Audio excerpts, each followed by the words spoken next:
Hello,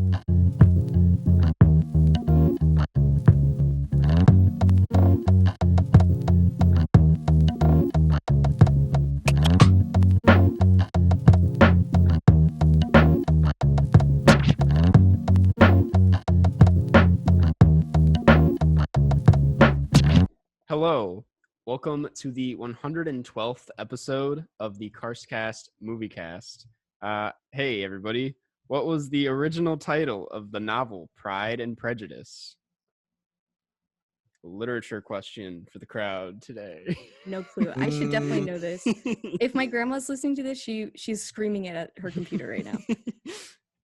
Yeah, I mean, is it like something and something still? It's not. It's actually like not anything like the title that it turned Okay, into. So let's just the Big Adventure.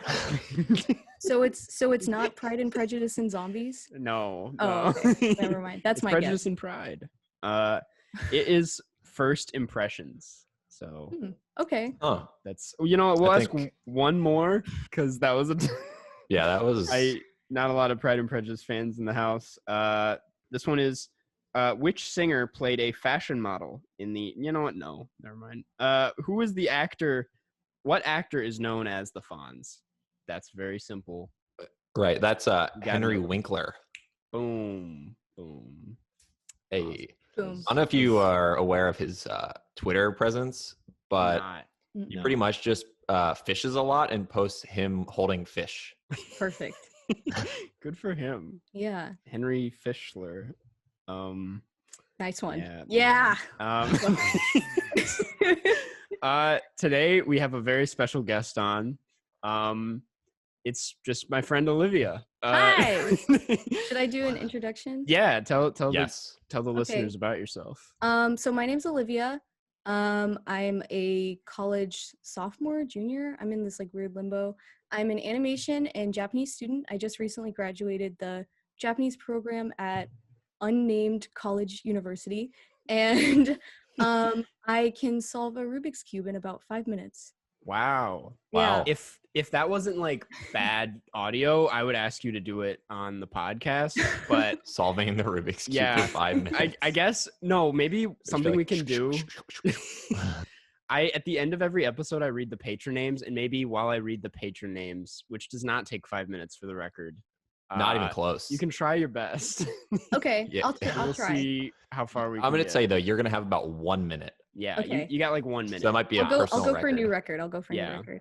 Actually, I was gonna do because we're talking about Perfect Blue. I was gonna do it in Japanese, and then I was like, maybe not. Haven't really been practicing. I mean, I could, but. So are you are you fluent? No. Oh my God. I wish I was. I've been studying it for about 8 years now, like since I was in high school. And I'm like conversational. Like if somebody in Japan, if a Japanese person for whatever reason saw me and thought I would be good at giving directions, I could do that for them. But yeah. So when you watched this film, how much of it were you understanding just from hearing it? I don't know. That's a good question because I did find a version that was like no subtitles and it was in Japanese, and I was like, maybe I should watch that. And then I realized I would probably have to watch it a second time. So I'd say maybe 30-40%. Just like basic stuff, I guess. That's pretty good. Pretty good though. Yeah. I feel like Japanese is one of like the hardest languages in my opinion. Like I don't even know where to begin with Japanese. In your opinion. In my any language I don't know. Well, I don't know. But there are 3 of them. Actually, I do have a funny story. I was at Walgreens at a weirdly slow time, and the manager of the store was checking me out at the register, and we were just talking, and he was like, "Oh, what school do you go to?" And I told him, it's like, "Yeah, I'm an animation Japanese studier." And he was like, "Oh, so you speak Japanese?" And I told him exactly what I'm telling you guys. Like, I'm just conversational, nothing super impressive, I think. And he was like, "Oh, wow, Japanese? Like the only things I can say in Japanese are ni hao and chop suey," which is just very incorrect and very unfunny. But I sort of, like laughed politely as best as I could and went on with my day. And then a couple days later, I went back to that Walgreens and it was the guy again. And he said, you're that girl who speaks Japanese, right? And I said, yeah, conversationally. And he was like, his demeanor completely changed. He was like, it's actually funny. A lot of people think Chinese and Japanese are the same, but they're really not. I'm like, oh, thank you so much for letting me know that, sir. Dog. I had no idea. That is awful. They thought that it was a common misconception that Chinese and Japanese were the same language. Yes. But he made that mistake like previously. Right. Right. So then did he, after your first interaction, do you think he Googled it? Did he think he went on Google and was like, honestly, are Chinese and Japanese the same? That's probably what happened. Yeah. And he was like, oh my God, what have I done? And then was like, Yeah, he was like explaining Japanese to me. I was like, oh, wow, thank you so much for your insight. I really appreciate it. He's like, did you know you actually don't speak Chinese? Yeah. Right. Yeah. He was telling me, he was like, oh, like some people think blah, blah, blah. And I was like, it just, yeah. You're like, oh, my bad. I'm aware. Oh, yeah. Sorry. My mistake. I didn't realize I was studying Chinese for the past 8 years. Damn. So yeah. That's unfortunate. Yeah. Olivia and I met in France. So you also know French, I guess. No, not at all. Okay, never mind then. Not at all. Do you know more French than Karsten? Okay. Possibly. We were in the same French class, which was a hoot. But yeah, I did not retain any information from that. So like that's the thing. I honestly with like I'm very good at Spanish. I went to Spanish immersion school, and if I watch a film that's in Spanish, I can most of the time pick up on a lot of what they're saying. Oh, that's cool. And even now, like I'm doing Swedish on Duolingo and can pick up on some words in these songs that I have that are Swedish. But French, I can't do anything. French is so hard. Like French the pronunciation. Yeah, it's harder than Japanese in my opinion. Like genuinely. Yeah, really? Yeah, I think it really is because like although Japanese has conjugation, like French conjugation just doesn't make any logical sense to me.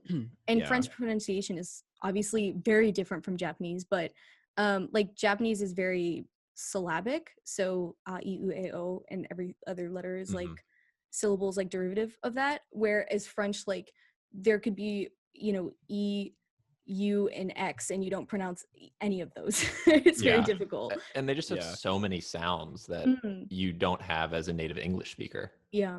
Whereas like Spanish and also a lot of the Scandinavian languages, at least they're playing from like the same deck of sounds for the most part. Right. Yeah. Same cards. Yeah. I don't know why I described it as deck of sounds. Yeah, well, you said deck, and I was like, no, that's an interesting way of saying it. I just completely made that up, and it makes no sense. A soundboard of sounds. It's like they're playing from the same sound controller. Yeah. They use those same sound shoulder buttons. Yeah. I feel like we should get the plug out right off the bat. But Olivia, you just started a YouTube channel. Where you're doing video essays that, let me just say, and this is okay, I'm hyping it up because like this is the best form of video essays. Like I have not seen, you've done 2 now, one on Mob Psycho 100 and one on The Good Place. I've seen neither of those, and still find your videos like very entertaining and interesting, and thank you. I get a lot out of them. So if you want to touch on that, I guess. I really just I started writing actually my first video essay in December, and then I stopped like halfway through because I was like, meh, whatever. It was kind of boring me. But then I had some free time and I was like, oh, let me touch on Mob Psycho. Actually, originally I was gonna do a video comparison between Mob Psycho and One Punch Man because they're by the same creator. And then I didn't want to rewatch One Punch Man, but I really wanted to rewatch Mob Psycho. And then I kind of got the ball rolling from there. But my YouTube channel is Dog Eat Dog, and my Twitter is Dog Eat Dog YT with no underscores or spaces or anything like that. So if you want to check me out, I'm plugging it in right now. So that nice early plug. Yeah, early plug. And I'm planning on doing more in the future. Obviously, because I like doing it. You have one on Parks and Rec that I'm excited about, but I won't spoil it. Yeah. See, I was gonna do my Parks and Rec one next, but then Michael Schur did The Good Place and Parks and Rec, and I didn't want to dunk on him twice in a row because then we'd have this like one-sided beef with each other that I just don't want to happen. He's like, there's this one channel just dedicated to dunking on my work. It's kind of and then I'll do very I'll specific. do The Office right after that one too. Yeah. Awesome. Thank you for well, that. yeah, check that out. We can head into today's movie though, if you guys are down. I figured we get into it sooner rather than later because I feel like there'll be a lot to talk about. I think speaking of the color of your lamp. What? Mine. I was like, your lamp. Yeah. Today we're talking about a perfect blue. I almost called it A Perfect Blue. You did actually. I did actually. But I was hoping that I could split it up and then we. Today we're talking about the iconic animated film Perfect Blue. It is a 1997 film directed by Satoshi Kon. Is it Kon or Kon? I've heard it different. Kon. Satoshi Kon. Yeah. Satoshi Kon. It's kind of like right in the middle of the two pronunciations you gave. Right. Yeah. Gotta have the Japanese inflection in your words. And the synopsis reads, a singer quits her band to become an actress and sheds her good girl image to further her career. That's it. That's exactly the keeps it movie. Pretty. See, Jeff and I, we read a lot of synopses. And I was curious, like, what you would think about this one, Jeff, because we kind of review the synopses too. I think this is a great synopsis. Yeah. Because of the genre of film it is, you don't want to give anything that you don't need to away. Right. Yeah. So I'm going to give this one like an A for the synopsis. That's not even a scale that we normally use. We don't normally even grade them. Olivia probably thinks that we graded every synopsis based off doing that for no reason. But no. Yeah. But yeah, I'm really excited to talk about this. This is my second time watching it. This is, I assume, Jeff's first time. Yes. And this is Olivia's third time, I think. Third time. Yeah. Okay. I love this movie. Awesome. Yeah, we usually start with kind of when we have a guest on, we like to ask them why they picked the film they picked, and I was just wondering why this one. Well, there's so much to talk about with this movie, right? Like, so much, and you get more and more through each rewatch. So I do recommend rewatching it as many times as you can withstand it. I love this movie. It's definitely one of my favorites. I don't think it's niche or underrated. I think it's, but I don't think it's like Ghibli level talked about, you know? Like, I think everyone, when they watch this movie, like, has a different opinion about it. Totally. Yeah. Yeah. I had honestly never heard of this film. Really? Really? Yeah, before this You know, I will say, like, my first time hearing about this film, and this is kind of embarrassing, was in Paris when I was making that video on good animation. And in the process, I think both you and Cookie were like, okay, you need to talk about Perfect Blue or watch Perfect Blue. And I was like, I think I had heard about it before then, but like, you guys were very, like, you really wanted me to watch it. And yeah, I was super confused my first time. I was like, what's going on? It's definitely like a must-see before you die movie, in my opinion. Like, as an animation student, you know, that aside, I think it's amazing. It a lot of, like, when we talk about animation, we specifically use like that famous hallway scene where she's being like chased down by kind of her metaphorical idol self, because it's just like, looking at it, you're like, whoa, how did they do that? Like, it's so fluid, it's so amazing. But all of Satoshi Kon's movies are incredible. And I was reading up on his Wikipedia page today, and I remembered that before he died of, I think it was pancreatic cancer at like 46, I think it was about 11 years ago now, he was working on this robot road trip movie called Dreaming Machine or something. And I long to see this movie and the storyboards, but I don't think they've ever been released. But his other movies are just fantastic. I think Perfect Blue is really his most famous, but Paprika, like, everyone, you know, who watches animated movies pretty frequently knows paprika and stuff. And Karsten, haven't you seen that one too? I have. I was going to say that it's funny you bring up the hallway scene in this one, because I think he has an equally as iconic, I think like one of his like most famous shots is the weird hallway curvy scene in Paprika, which I've seen Paprika, I've seen this, and I've seen his miniseries Paranoia Agent, which is just fantastic. That's probably like my favorite thing he's done. They're all very similar though, in that they're like this weird psychological playing with reality thing. And he does such a good job at, I think, making that very confusing intentionally for the audience. Because for all three of the things I've seen by him, they all have these moments where I'm like, I don't know what is and isn't real right now. And I love that. Yeah. Jeff, what did you think about it on a first? I am still very new to watching anime. This is every anime film I've ever seen has been for this podcast.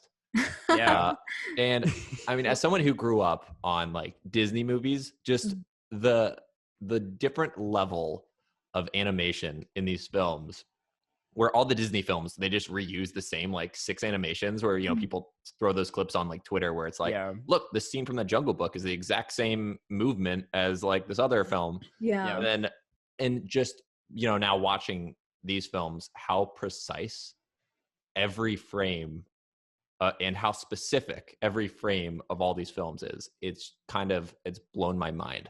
I think sorry, go ahead. No, you say what you're... I was going to say, I think that Perfect Blue has a very like cinematic approach to it as well. Like when you look at sort of the editing, or I guess you would say storyboarding in this, it's like strangely like voyeuristic in some aspects. You kind of feel like a fly on the wall in a lot of the scenes. And I think that's really intentional. And I think it works really well with the overall vibe of the movie. You know, something's always approaching you, something's always coming, and you don't know exactly what it is. I love that.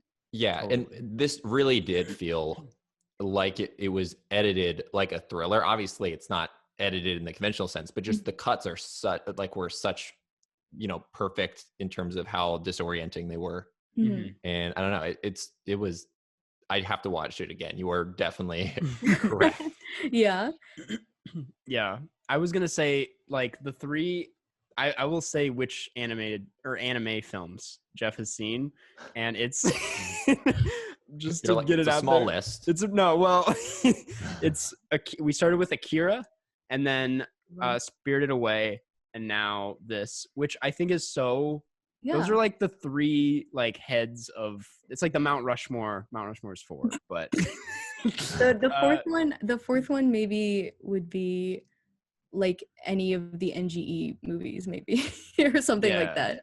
I was gonna say, like, I don't know, like Grave of Fireflies or something, but I don't know if that's... Or I mean, I've never seen that title. one. It sounds insane. Oh god, it's so sad. Well, maybe something by like a different studio director, like Mind Game, Cat Soup. Those are really good, solid.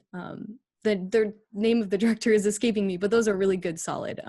It's called, one of the films is called Cat Soup. And it's amazing. I think I first saw it when I was like 10, and it's not something a 10-year-old really should be watching, but it's good. It's a good movie.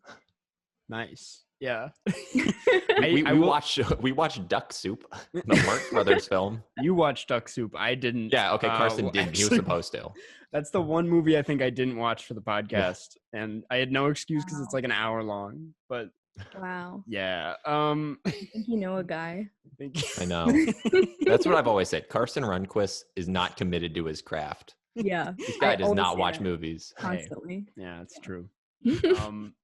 I will say, like, kind of where you were going, like, it's funny that when I rewatched this movie, like, one of the production cards at the beginning was G Kids, and this is just not a... I know, like, G Kids is not just for kids, but it's clearly. It's not for kids. Definitely, like, one of, honestly, the most, like, graphic films I've seen. The G... I think stands for go away. The G stands for graphic kids films. Graphic kids films. I think that's intentional though. I think you can get can get away with a lot when you use animation. I mean, look at Invincible now. Like, people will watch blood and guts and gore and go crazy over it. But you know, with animation, you can do so much. You know, the only thing stopping you is your drawing ability. You know? Yeah, totally. That would stop me pretty early. I was gonna, yeah, I guess I don't know when we can. Okay, I will bring this up. And I wanted to know if Jeff was going to bring this up too. But this movie is compared to another movie a lot, and that movie is Black Swan. I was and okay, 100%. I was going to bring that up. Yeah, I was like, because Jeff and I also both watched Black Swan a few months ago for the first time, and yeah, it's just like very talked about that it was like that was heavily influenced by this. And while we're on that note, I will quickly say that like Inception was very influenced by Paprika. I'm just like, Satoshi Kon is just like the blueprint. Yeah, just the source for all of these movies. I was gonna bring this up because Darren Aronofsky actually did say that Satoshi Kon was one of his biggest inspirations of all time. Wow. Which is very impressive. But hot take, I think Perfect Blue is better than Black Swan by a lot. But I love Black Swan, but I think Perfect Blue is better and more complex. You agree? I agree. Yeah, and it's because like the thing I like about I like Black Swan a lot, obviously, but Jeff, we were like talking about it in that episode, and I think both of our like main issues with Black Swan was that it's like blah, it's just so like on the nose. Yeah, that was and this film is definitely not on the nose. No, because I barely even understood what was happening half the time. Yeah, I think that Black Swan is a heavy-handed version of Perfect Blue. Doesn't mean it's not good, but I think I will say I think that filming and creating and directing female trauma as a male director does have its bounds, and I think Darren Aronofsky often crosses those bounds. And kind of to bring this up, it's a very sensitive topic, so I won't be discussing it. I don't think it's appropriate, and I think it would be unintentionally cruel to talk about this in detail, but there are two rape scenes in Perfect Blue, and I think the one in the middle is really the climax of the film. And I do think that it's a rare occasion where you can see something like that actually be necessary for the storytelling, in my opinion. I just think that like, well, that's the thing. I don't think Black Swan's a bad movie, like you said. I just think that's a horror movie, I guess. It's way and this is like a psychological thriller. I think Black Swan is like a film made by someone who took Perfect Blue literally. and not as like a like mystery and not as like a metaphor, and was just like, oh, so she actually really is crazy, like you know what I mean? It kind of feels like it's Perfect Blue, but if you pulled apart the basic like concepts of it and had like a metaphor sheet of what different film metaphors mean. Exactly. And you were like, okay, I'm gonna just kind of put these over here. I will say, like, I'm curious. We all watched this in a different time. Like, this is Jeff's first, my second, Olivia's third. I was just wondering, without spoiling it, like, what did you, Olivia, specifically like get out of a third watch that I think? Because personally, I just knowing what the film is like, because my first time I didn't know what this movie was about or like why it moved the way it did, and I was, like I said, like just super confused most of the time. And now I was able to kind of like pay a lot less attention to what is real and what isn't, and just like focus on her as a character and maybe like the other characters who I know evolve into more than what they are at first. And I think you get, I still don't fully understand it is what I'm trying to say, but I do have a better grasp a better grasp on just like I think what this film is trying to say. I think on my second rewatch, or my first rewatch, I guess you would say, I saw it as a more of a character study than anything else. And then on my second rewatch, which was Thursday is when I last watched this movie, I completely flipped on that and saw it as more of a study on society, if you will. I think really it's you really have to talk about it in a feminist lens, and I think with that you also have to talk about it in sort of like a anti-capitalist, or I guess anti-corporate mindset as well. I think that it talks very, very blatantly but very smartly about male ownership, the lack of autonomy as a woman living in Japan in the 80s, 90s. When was this movie? It was 97, I think. 90s, yeah. And kind of like the action of her as an idol, like becoming a product.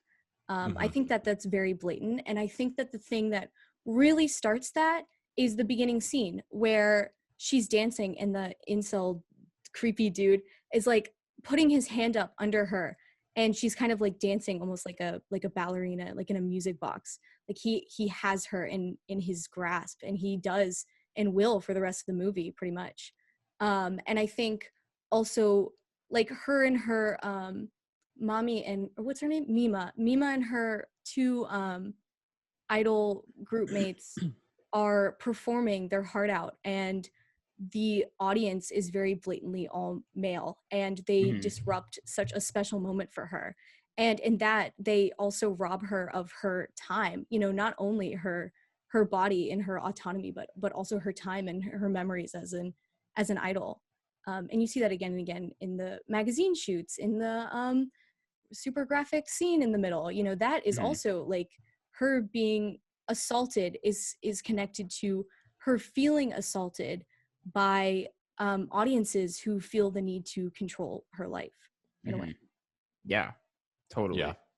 I have a question about that, but I don't want to spoil it. So I guess we should just, you know what, it is usually Jeff and I do this thing where we're like, if it's past like the 2000 era, we can spoil the movie, but I also like don't want to spoil this one for anyone who hasn't seen it. So in my opinion, there's no such thing as spoiling this movie because it's great no matter what. That's true. Yep.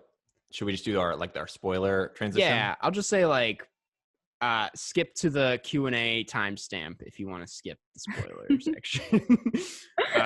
Because I assume we'll just talk about the movie spoilers for the rest. Okay.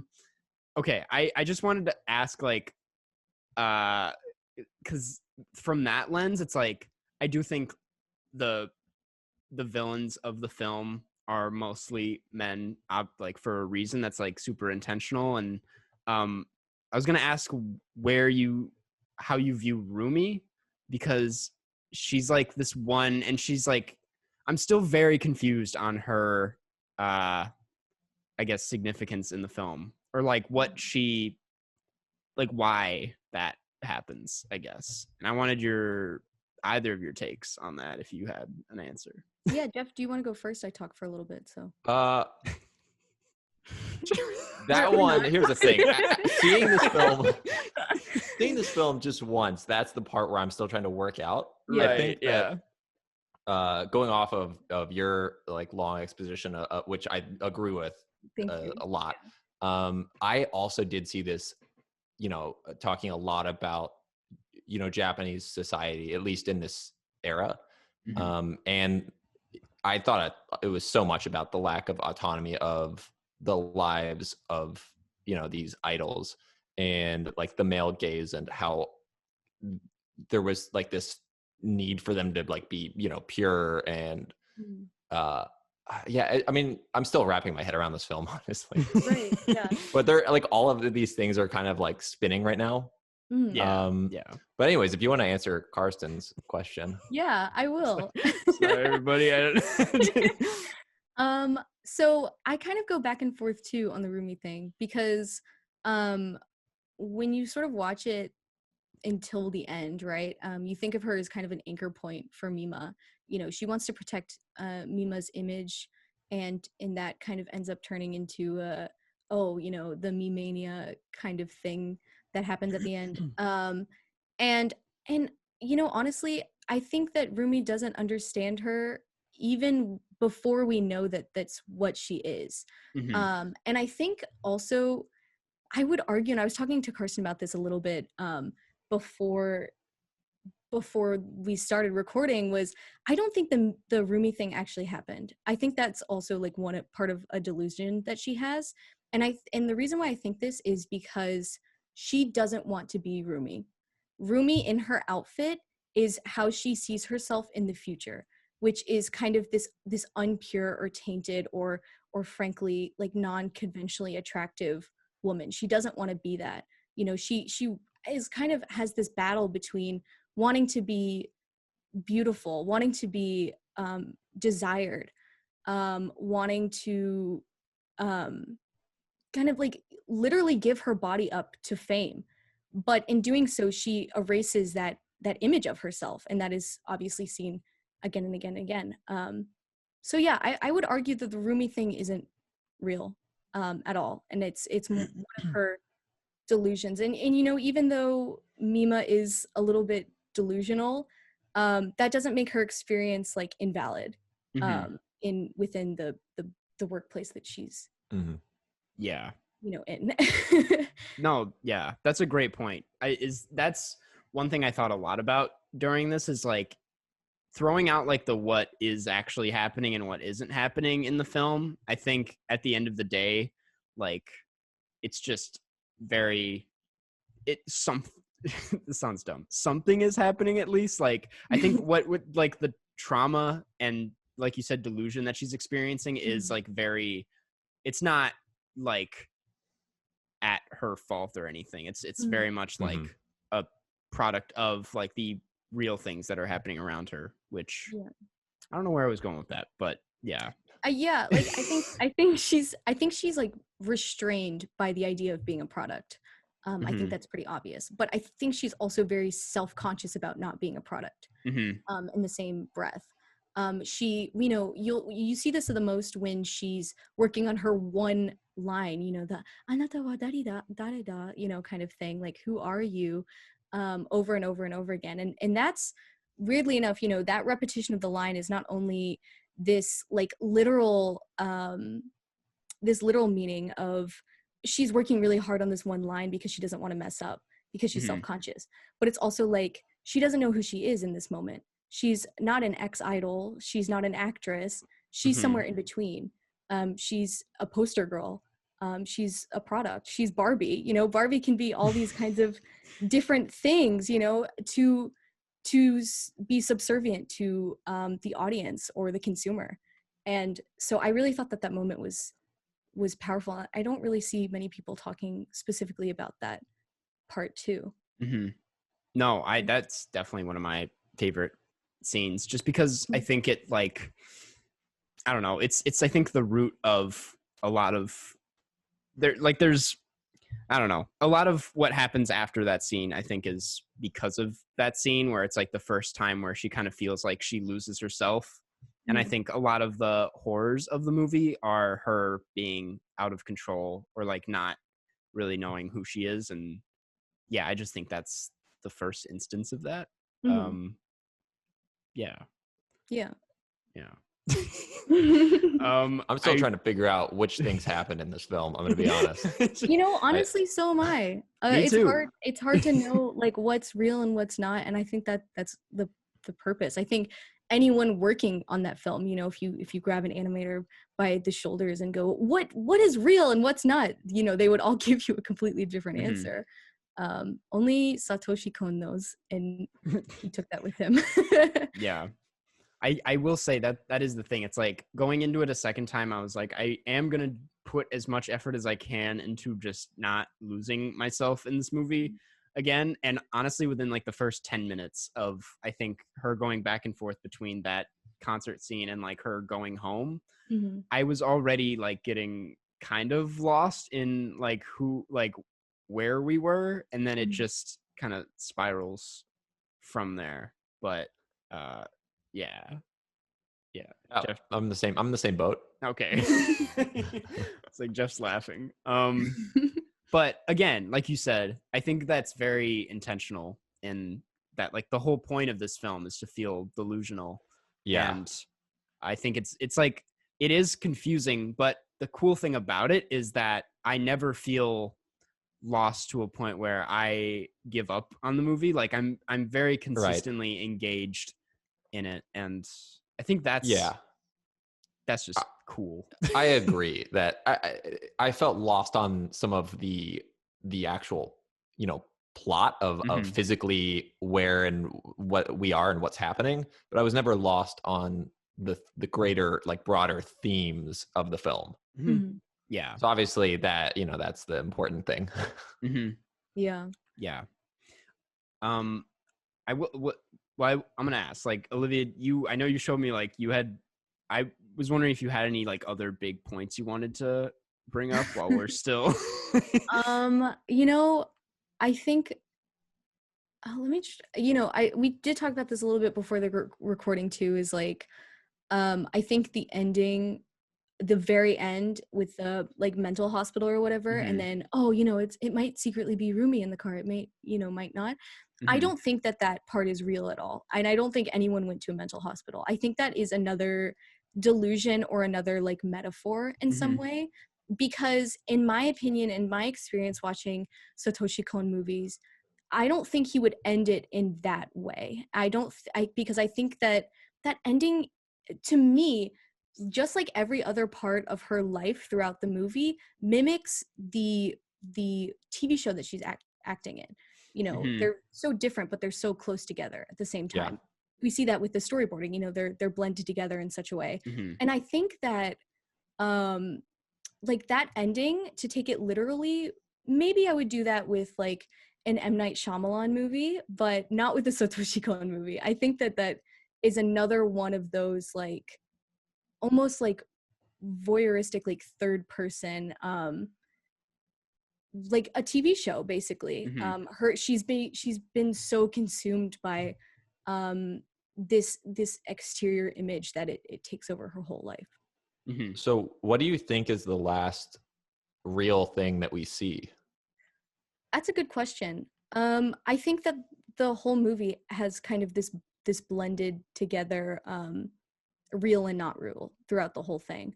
I was also talking to Karsten before the recording, but the creepy guy, I feel like whether he's real or not doesn't even super matter. I mean, it does matter to some degree, right? But I think if anything, he's a metaphorical appearance of the male gaze, a physical, metaphysical appearance of the male gaze that she's constantly feeling pressured by. Her audience, she's constantly feeling pressured by. And so, honestly, I would say the last real thing would be maybe like a scene right before she goes into like a dream within a dream within a dream, before like the whole movie kind of explodes into this like madness of delusions in a way. Yeah, I would have to like go back and like specifically kind of like take notes throughout every scene to figure out which one was like the last true real situation. I don't know. Yeah, it would be hard to pinpoint after just watching it. Yeah.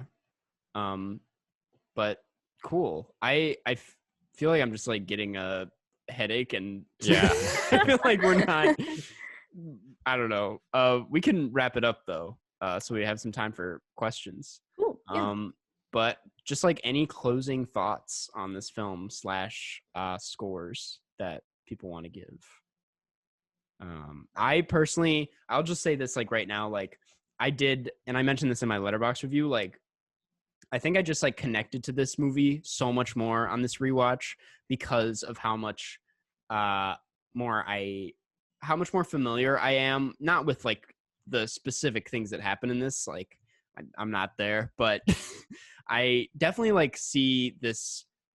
And I honestly, coincidentally, just like talked about this in my new video today on Mainstream starring Andrew Garfield, where there's like this detachment from yourself when you're in the public eye and stuff. And I think like kind of losing track of your own identity when your identity is so like feels so owned by other people who don't like know you. I know that's like not the main theme of this film, but I think just how it handles being in the public eye is a huge part in her like crisis, and I just thought that it handled that really well, and that's why I was like, this is an amazing movie this time around.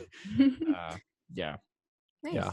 I think you handle being the public eye really well, Karsten. Yeah, That is- super famous. Please Yeah. don't stab me in the eye with the screwdriver. No, yeah, I would. Yeah. So I'm giving it a 5, is what I'm saying. Cool. What about you guys? Jeff? I need to watch this again. I'll say, it's somewhere in the 4 or 5 range for sure. Cool. But I'm too confused, honestly, at the moment. Yeah.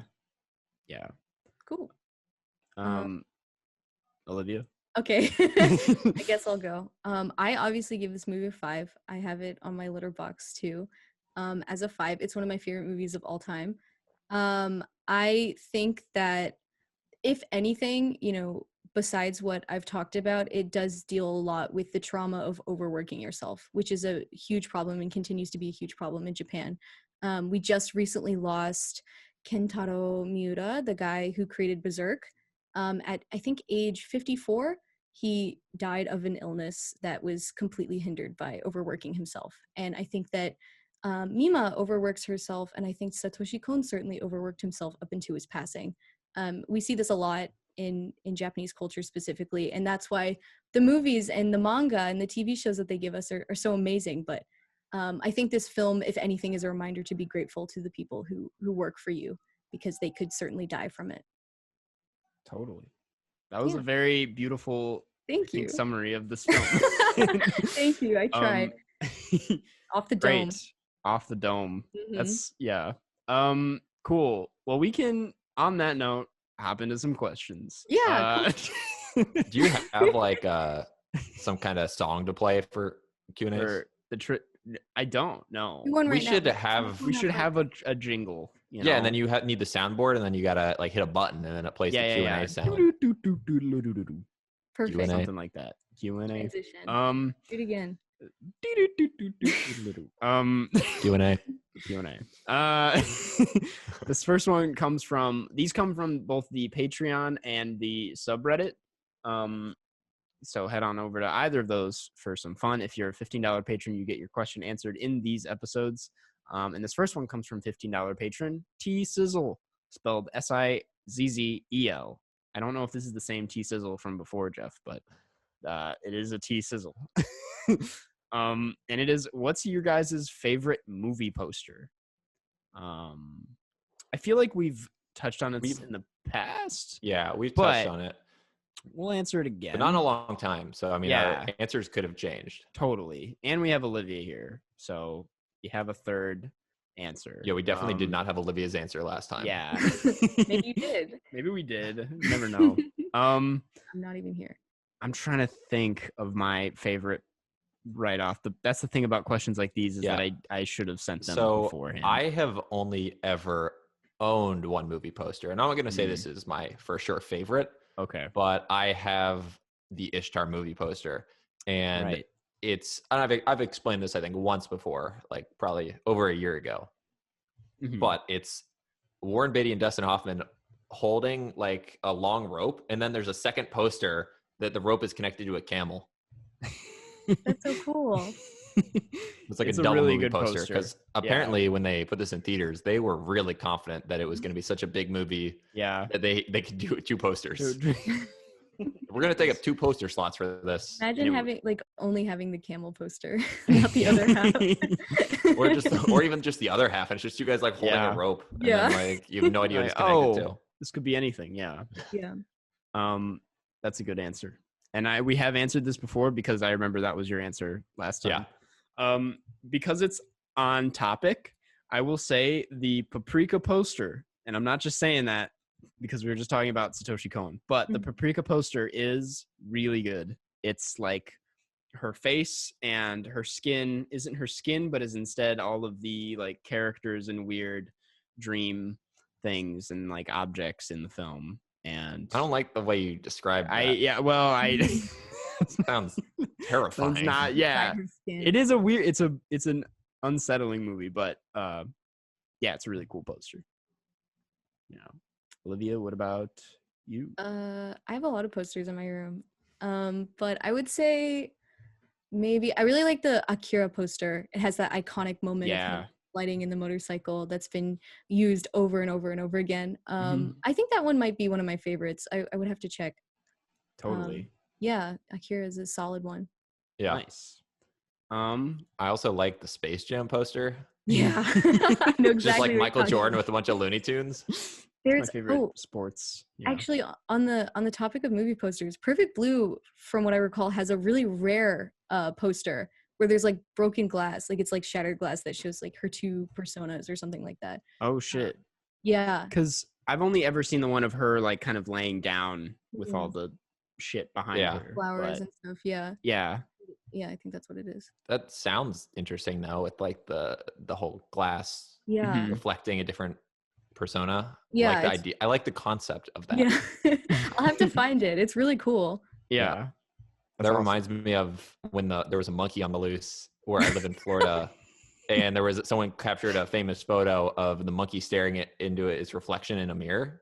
With shame. So it's kind of like the monkey's two personas, except for that the monkey kept attacking people. Yeah, just like Perfect Blue. Yeah. Really? Maybe the monkey was inspired by Perfect Blue. I think everyone was in some way. Cool. This next one comes from Tom Doesn't Know Anymore. Which is a really funny reference to Tom Liked Beans, that username from last. It takes too long to explain. But the question is, any inspirations to you growing up, like idols? And what's your opinion on Garfield: A Tale of Two Kitties? So it's basically just asking, like, did you have any like inspirations growing up? Is this question implying that Tom's idol was Garfield? I think they're just. I hope they're two separate questions, unless Tom's. So Tom likes lasagna. Tom, and hates Mondays. Hates Mondays. I don't know. I didn't have. Not that I can think of. I don't know. I wasn't like paying much attention as a kid. I was just kind of consuming things mindlessly. But. Yeah, what about you guys? I'll let you guys take this one. Yeah, Olivia, did you have any idols? Any idols growing up? I really like the Muppets when I was little. So like Ralph the dog was like an idol for me. Yeah. I wanted to be just like him. I think one day I will, but I'm not there yet. Your channel name's Dog Eat Dog, so yeah. I guess you're halfway there. Almost there. I'm halfway there. I just have to learn how to play the piano next. Right, yeah. Oh, and to answer the Garfield question, I had Tale of Two Kitties on DVD, and it was really bad. But I did have it as a child. I watched it probably 10 times. Wow. Yeah. I saw that movie in theaters, and it was it was bad. Like, even as a kid, I was like, this isn't a good movie. It's scary. Yeah. We watched for this podcast the first one. Yeah. And that was bad enough. I had bad. No desire to follow that up. See both kitties in action. The only thing I remember from the Tale of Two Kitties was like some airplane scene where all the animals are in cages in the back of an airplane, and then I also remember Garfield peeing on a guy, and that was it. Yeah. Garfield pees on a guy? Yeah, he pees on like like the guards in front of the castle. Mm-hmm. He like pees on their foot, and the guy like makes a funny face. Is Bill Murray still doing the voice? I think so. That so really so Garfield's peeing, and then you have Bill Murray saying like some quick joke. Yeah, some like quip about it's wet down there. Hey. Yeah. Okay. I was holding that one in for a really long time, or whatever, something like that. I just looked this up, and I thought that if I just searched A Tale of Two Kitties, it'd only be that Garfield one. But there was apparently also another movie from 1942 called A Tale of Two Kitties. I don't know why this was worth sharing, but that just original inspiration. Right. Come on, guys.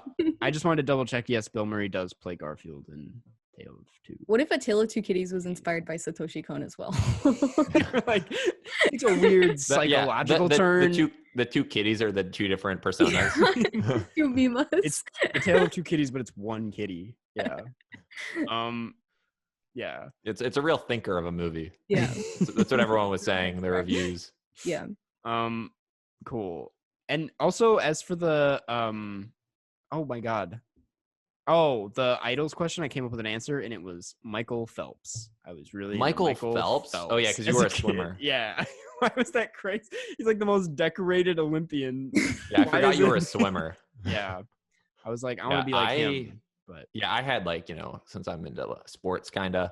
So, there was a French Canadian hockey player for the Tampa Bay hockey team named Vinny Lecavalier. Big fan of Vinny Lecavalier. That was your big inspiration. Yeah. Cool.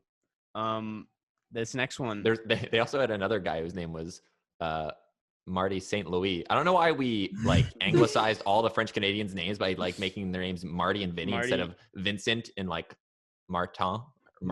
Yeah. Martin. We knew a Martin. Oh my god. He was the best. The best. I sat right next to him, like basically the whole year or the whole couple months that I was there. The funny thing about that French class that Olivia and I were in is it wasn't like a bunch of like high school students. It was like this institution where you could just go no matter what age, like to learn French. Like if you're like just moving to France and you need to learn French, like this is just a school dedicated to that. So we were there with like this fucking like 40-year-old guy named Martin and these like two, I think they were in like late 50-year-old women from Spain, I want to say. Yeah. And they were like and Ana Luz, remember her? Ana Luz. Yeah, they were just oh my god. Indescribable.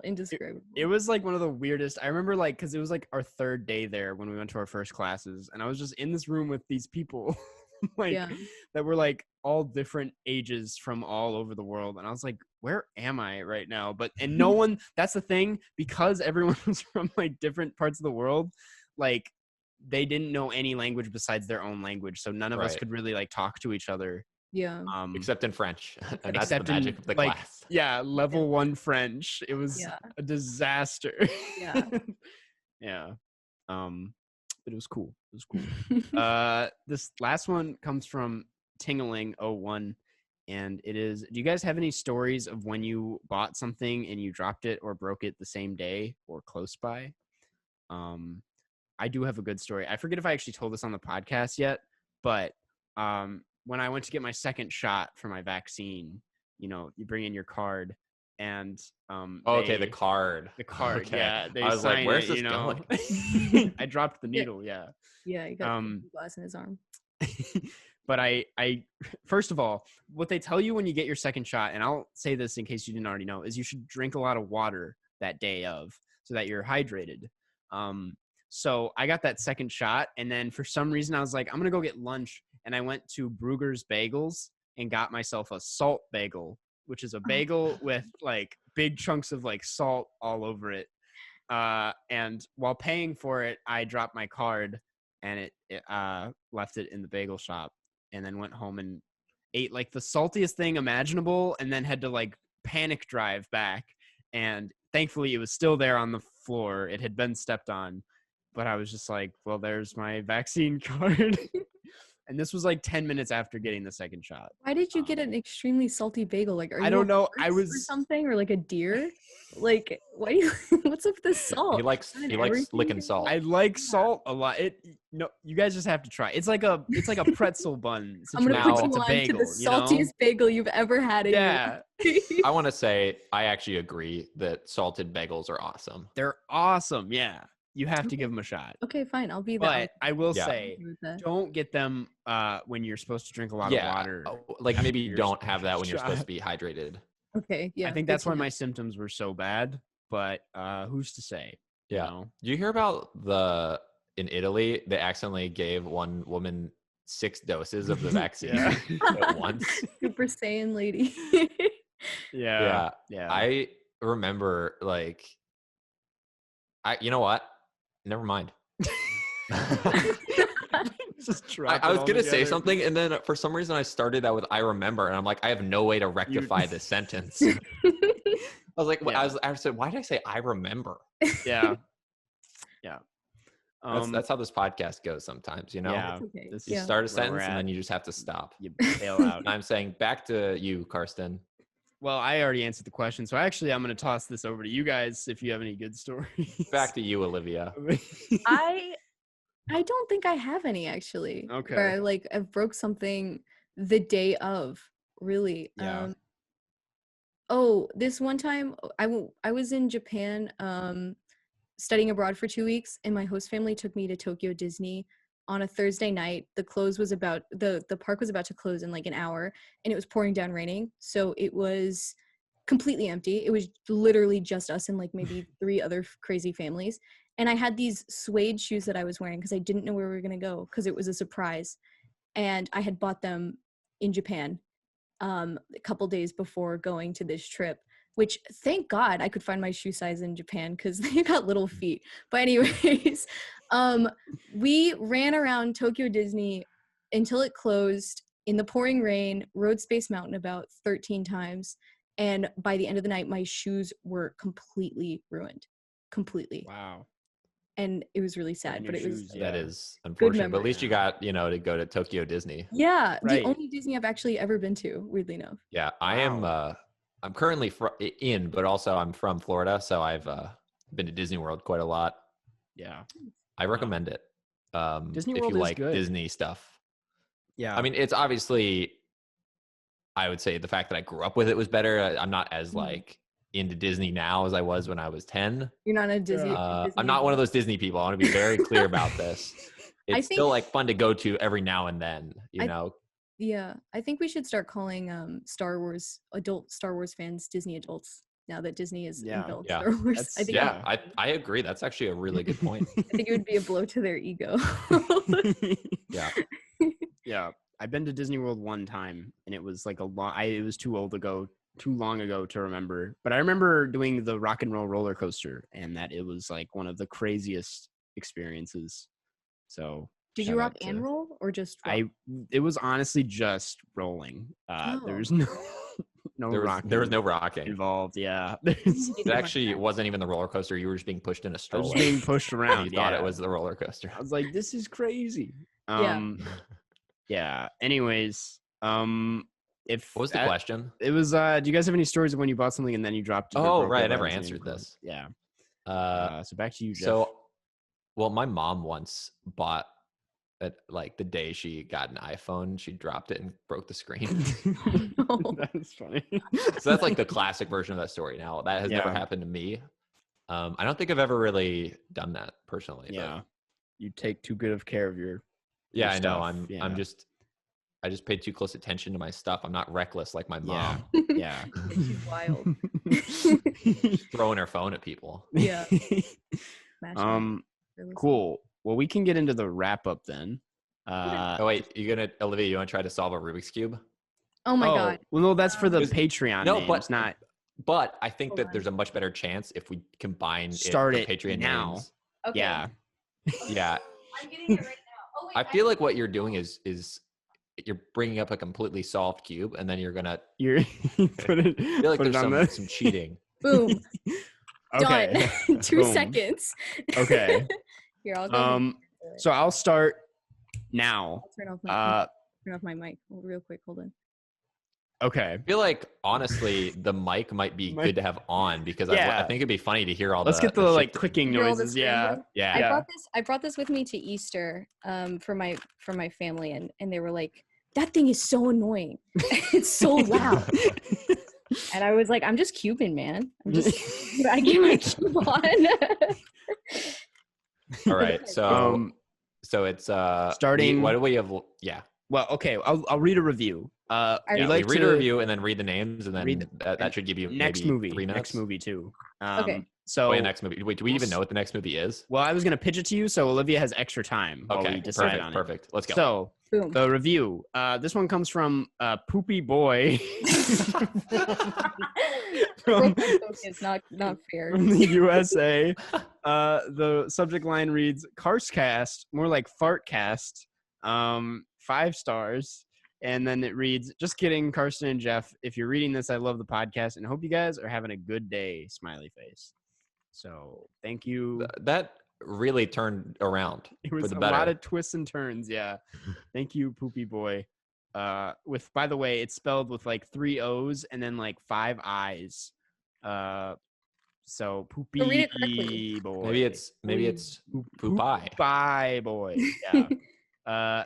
Anyways, thank you. And if you guys have nice things to say about the podcast or even mean things to say, leave them in the review as long section. as you still give us 5 stars. Yeah, give us 5 stars.